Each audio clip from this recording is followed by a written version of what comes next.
Republican out of the 15th, and the Vice Chair of Judiciary in the Senate. Tom, good morning. Thanks so much for joining us today.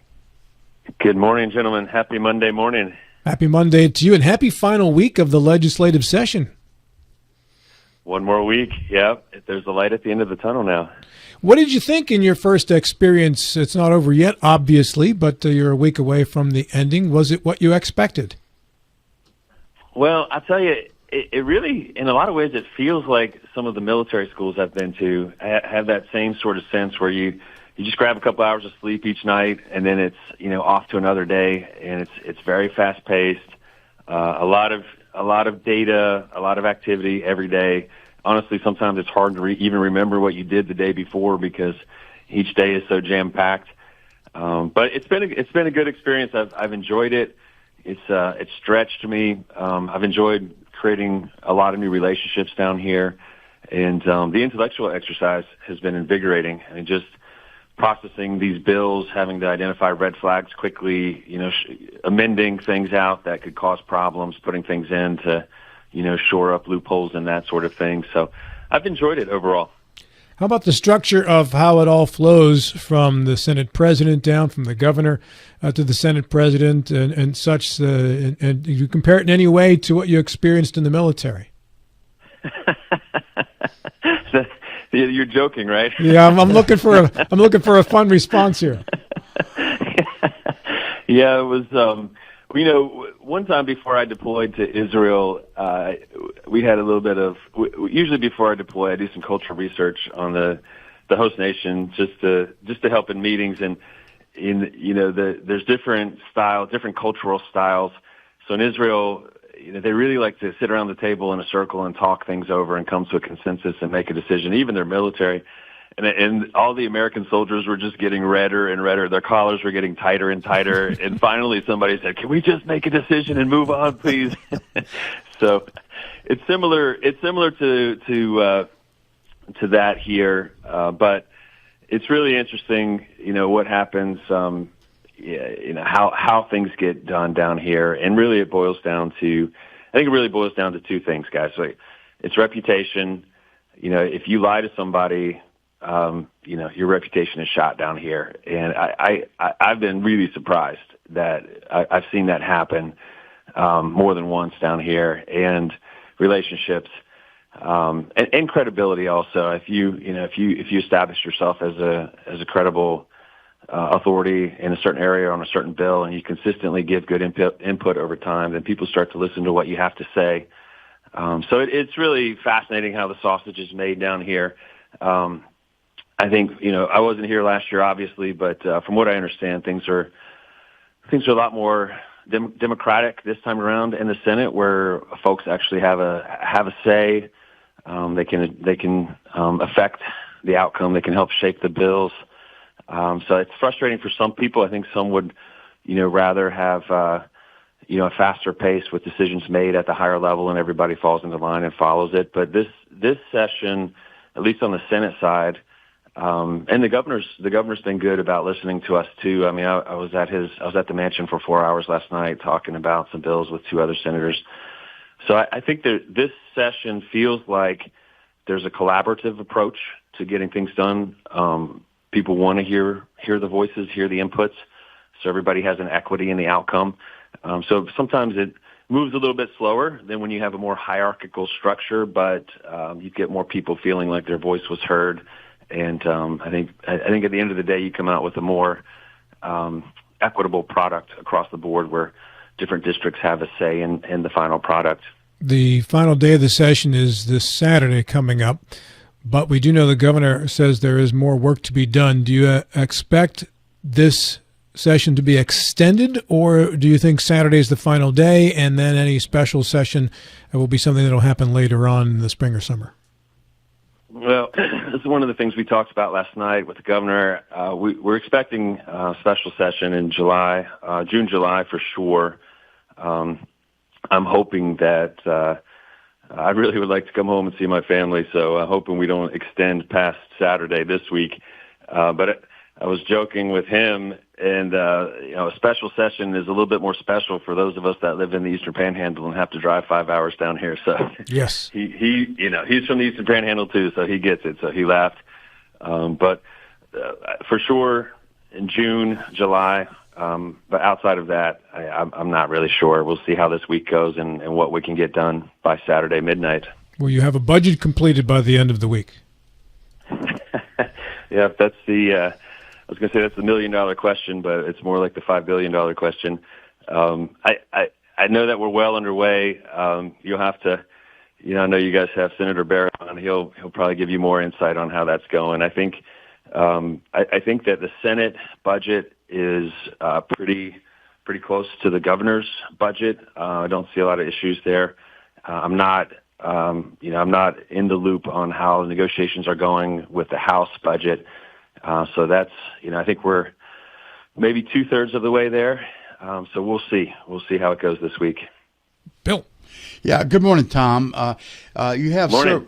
several bills you're working on. You and I have been texting back and forth on Senate Bill 727, which deals with child welfare and child special services.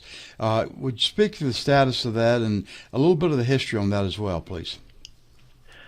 Yeah, so good morning, Bill. That bill has an interesting history. So this was the brainchild of Judiciary Chair Senator Mike Stewart, and so that particular bill, 727, is dead. It was killed in committee.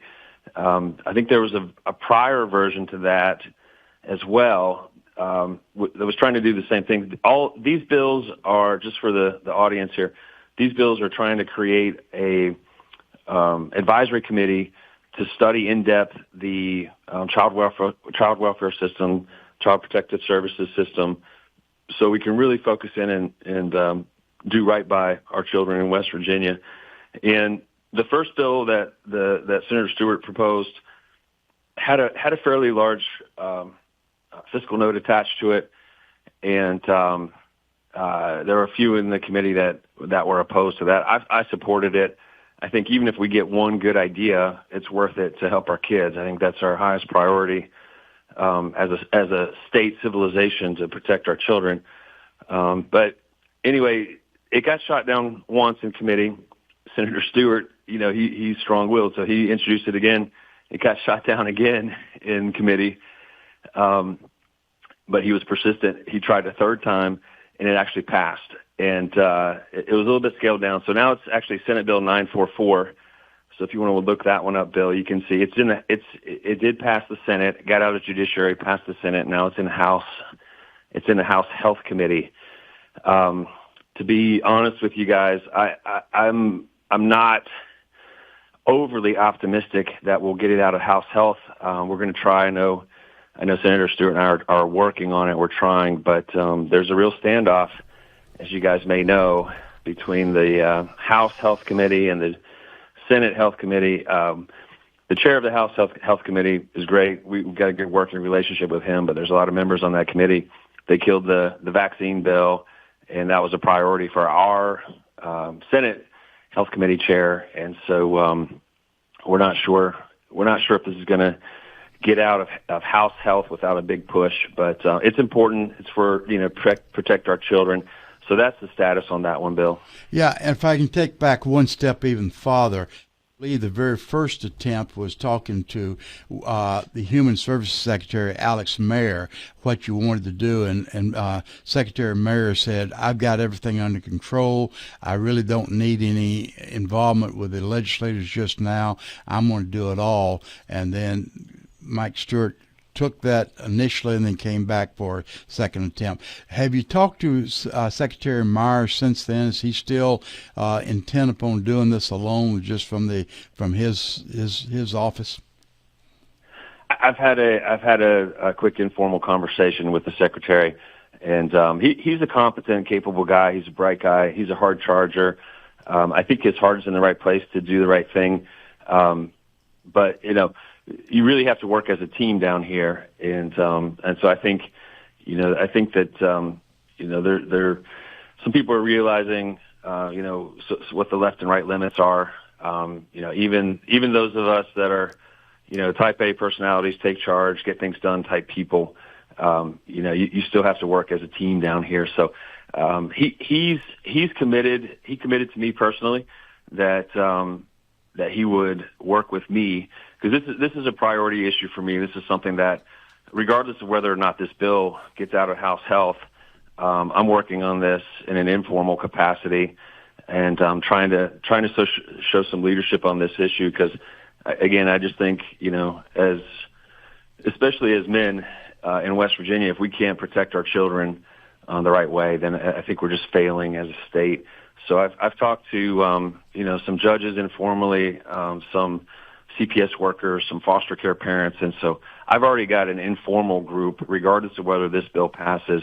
And Secretary Mayer has agreed to participate in that group and answer questions whenever I have any. So I've had good conversations with him. Very good. Thank you, Tom. Yes, sir. John Gilstrap. Good morning, Tom. You mentioned Hey, the vaccination bill. Given the headlines coming out of Texas, a second child just died of measles, unvaccinated child died of measles. Is there kind of a sense of relief that that bill didn't pass? Do we kind of dodge a bullet? No, I think there's still heartburn in the Senate that the House didn't pass it. I think for a lot of us in the Senate, it's a freedom issue, and so I think that we would have preferred on the Senate side, at least the majority of us. Of course, there are some no votes, but there were we would have preferred to join the other 45 states that allow a religious exemption for this. And we can rehash that and go into all the details, the pros and cons on the argument, but no, I don't think the position of the Senate has changed on that. And on the public safety bill that's being touted as the 1% sales tax, but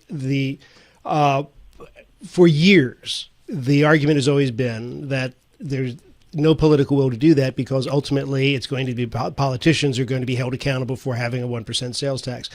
Now that it's passed the Senate, and now whatever happens to the House happens in the House, are you concerned at all about a price to be paid for that bill to come out of the Senate that you're in? I mean, as far as a political price. Well, I think that it's the kind of thing that it's really popular with the powers that be. A lot of times raising taxes is popular with the powers that be, not so popular with the people and the constituents. I think on every bill, there's a political price to pay. But I think the principled thing to do is vote on what you think is best for your district and best for the state. And so that's what I try to do on every vote. And how did you vote on that? I voted against it. I voted against that bill because it was essentially what I viewed as a tax increase. And what I should have this in front of me since I asked the question, but what was the final vote coming out of the Senate? I don't remember, John. I think it was close. Maybe I think there were maybe I don't remember exactly, but it was I think about a third of the Senate voted no, maybe close to maybe 40. I don't know. I can't remember, but there were a substantial number of no votes. But we had heard from a lot of constituents in Berkeley County, and the rest of the districts, Morgan, Hampshire, that this was really unpopular with them.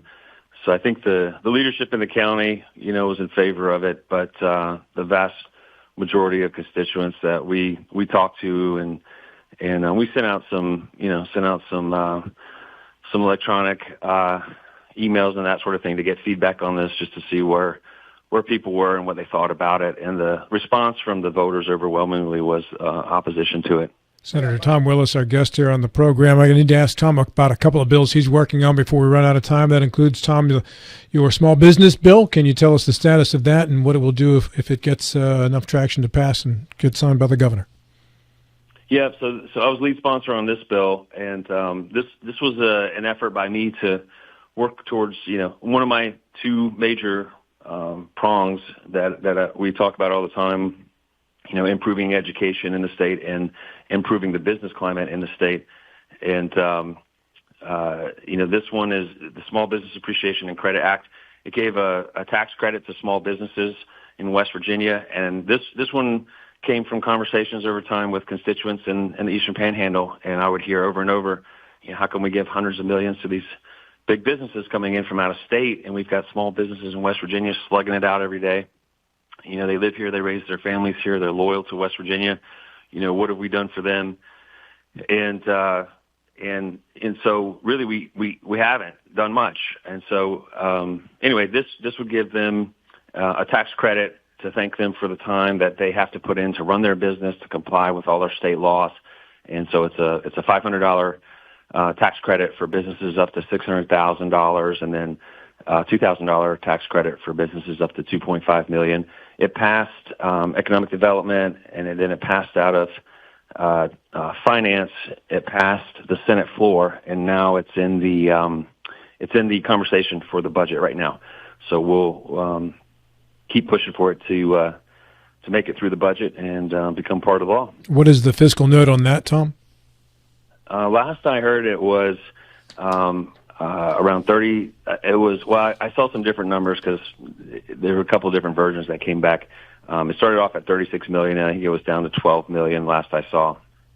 And the Protecting Seniors in Banking Act. Yeah, that's another one I'm lead sponsor on. This one was to help community banks and to protect our seniors. They both love this bill. This one just gives banks almost like a dual identification type of a procedure, where if there's a senior or an incapacitated adult and the bank sees something that looks like fraud, basically you're emptying someone's account and sending a wire to Africa, this gives the bank the ability to take a trusted relative and have them on the account. So the bank can call them and say, hey, are you aware that your mom is sending all of her money to Africa? And we suspect fraud here. So it gives the bank a little over 2 weeks to pause the transaction, verify with a trusted third party that the person has put on their account, just to verify that it's not fraud, and protect our seniors that way. That can't be done now? No, under current banking rules, if the identification checks. If someone calls and they can check all the boxes on the identification verification, then the bank is required to complete the transaction. Huh. Yeah, Tom, we're about to run out of time, but going back quickly to the question that John asked about the safety/recreational bill, and you mentioned you voted against it because you viewed it as a tax. I thought there was a provision that it would be a referendum before anything could be enacted. So, in effect, the citizen would vote on that and not just the leadership of the county. Wouldn't that not in some way weaken the thought of being a unmitigated tax?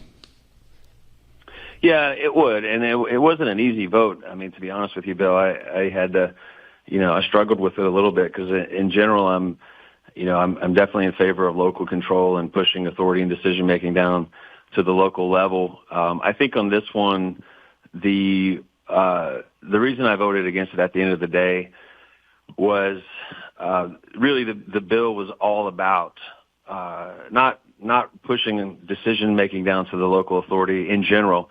It was specifically about raising taxes. And so that, to me, it just boiled down to a raising tax bill. And again, had a lot of conversations with constituents on this, and so the feedback I got, obviously leadership in the county was for it, but the mass of the people that we talked to were dead set against it. So that's how I came out on that. Yeah, you mentioned there's only one component that's raising taxes. Home rule, though, has been promoted by the counties for many, many, many years, going back at least 20 years. It's always been dead on arrival when you get to the legislators. So this would be just one way to get around the home rule question in total. Yep, that's accurate. Tom, is there any movement in the legislature to devise a way. Let's assume that this 1% tax doesn't pass, or the referendum. Is there any way that you folks are devising to help growth counties retain more of the taxes paid from their districts so that they can fund things that growth counties need that counties which don't have growth problems don't? Yeah, so we're working diligently right now on a large economic development deal. That's why I was over working with the governor last evening and some other senators, and we'll see what comes out of committee today and caucus this morning. But we're working on a funding mechanism in this bill that would direct funds to the county to address some of the growth issues that you talked about. So that's definitely in discussion, and we're working on this. This would be the major economic development bill to come out of session. So it passed the House. It's the microgrid bill, and the Senate's took it up Friday. The bill was introduced Friday,